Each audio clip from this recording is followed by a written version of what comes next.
Pinag-usapan ngayon ang video na kumakalat kung saan parang nagkaroon ng shooting ang Big Four na sina Colette, Kai, Rain at Fiang.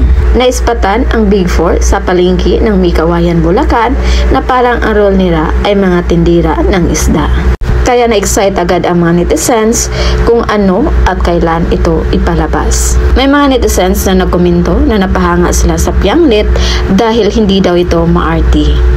Lalong-lalo na daw ang isang mayaman na kagaya ni Fiang na naghihiwa ng isda na hindi naka-gloves. Unlike daw sa Kairin na naka-gloves daw talaga.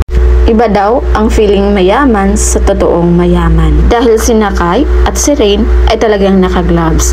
Takot daw ata madumihan ang kamay. While yung totoong mayaman daw walang kaarti-arti na habang naghihiwa ng isda hindi man daw natakot na madumihan at maging malangsa yung kamay nila. So ano yung magiging thoughts nyo dito guys sa mga komento ng mga netizens? Just comment down below. And again, this is Vinals TV. Thank you for watching. Am I really that much? Breaking these down.